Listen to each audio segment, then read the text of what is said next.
मंत्रालयात दोन्ही उपमुख्यमंत्री आणि सर्व कॅबिनेट मंत्री व राज्यमंत्र्यांच्या कार्यालयांमध्ये तसंच शासकीय निवासस्थानी रोज टाकली जाणारी छापील वृत्तपत्र 1 सप्टेंबरपासून बंद करण्याचा निर्णय राज्य शासनाने घेतला आणि तो तात्काळ मागे घ्या अशी मागणी बृहन्मुंबई वृत्तपत्र विक्रेता संघाने मुख्यमंत्री फडणवीसांकडे केली आहे। नवीन शासन निर्णयानुसार यापुढे फक्त मुख्यमंत्री कार्यालयात आणि वर्षा निवासस्थानी छापील वृत्तपत्र टाकले जातील। मुख्यमंत्री वगळता उपमुख्यमंत्री, मंत्री आणि राज्यमंत्री यांच्या मंत्रालयातील कार्यालयांसह निवासस्थानी छापील वृत्तपत्र आणि नियतकालिकांचा पुरवठा 1 सप्टेंबरपासून बंद केला जाईल।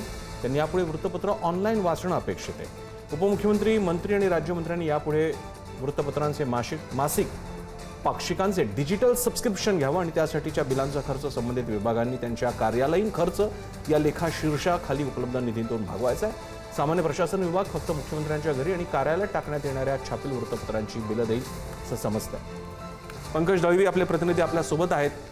पंकज, वृत्तपत्र डिजिटली जरी उपलब्ध होत असले तरी सुद्धा मोबाईलवरती, कारण साधारणपणे ही सगळी मंडळी, मंत्री वगैरे मंडळी सारखी त्यांचा सारखा गोतावळा असतो, भेटायला लोक येत असतात, अशावेळी लॅपटॉप किंवा कॉम्प्युटरवरती पेपर उघडणं आणि तो मग मोठा करून वाचणं, बातमी मोठी करणं, या सवयीचा बघेत पेपर तुलनेनं फार पटकन वाचला जातो। मोबाईलवरती वाचणं सगळ्यांना शक्य होतंच असं नाही। आणि मुळामध्ये असं काय वृत्तपत्रांचं बिल 22 लाखाचं बिल आहे असं साधारण कळतंय वर्षाचं, ते असं वाचून नेमका काय पैसा साठणार आहे किंवा काय होणार आहे, काय अधिक प्रतिक्रिया या बाबतीत? निर्णय का घेतलाय? कारण तुलनेने बघायला गेलं तर 22 लाखाचं बिल हे सरकारच्या इतर सगळ्या गोष्टींमध्ये प्रसंगसर तसं कमी आहे। आता छापील जो वाचण्यापेक्षा तुम्ही सबस्क्रिप्शन घ्या आणि तुमच्या विभागाअंतर्गत तुम्ही त्याचे पैसे आहेत ते भरा, असा निर्णय घेतलेला आहे। नक्की काय याच्यातून सरकारला साध्य करायचंय हा प्रश्न तिथे उपस्थित होतो। मात्र हे सगळं करत असताना मुख्यमंत्री कार्यालय, त्यांचं निवासस्थान, इकडे जे पेपर दिले जाणार आहेत ते चालू ठेवायचे आहेत, मात्र इतर पेपर जे आहेत ते बंद करण्याचा निर्णय घेतला आणि डिजिटल। त्यामुळे प्रश्न निश्चितच उपस्थित होतो जो तुम्ही विचारलात की छापील पेपर बंद करून नक्कीच साध्य काय होत आहे। आणि 22 लाखांचा वर्षाचा खर्च आहे।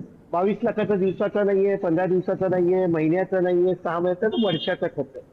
तर हा खर्च नक्की सरकारला डोईवर का व्हायला लागला, त्याचा निर्णय का घेतला, याच्या मागे नक्की समीकरण काय प्रकरण सर हे तितकंच महत्वाचं आहे। कारण त्या निर्णयात स्पष्ट म्हटलंय की डिजिटली सबस्क्रिप्शन घ्या। त्यामुळे वृत्तपत्र विक्रेते, मुंबई वृत्तपत्र विक्रेते यांनी त्याला विरोध केलाय। स्वाभाविक आहे, 22 लाखाचा वर्षाचा बिझनेस कमी होतोय। वर्तमानपत्र मंत्रालयात, मुख्यमंत्री कार्यालयात, उपमुख्यमंत्री कार्यालयात सगळे जातात, लोक वाचतात। डिस्ट्रीब्युशन चेन मधले खूप विस्कळीतपणा याच्यामुळे निर्माण होऊ शकतो, त्यांच्या अडचणी वाढू शकतात। त्यांच्या जागी त्यांचा निर्णय स्वाभाविक आहे।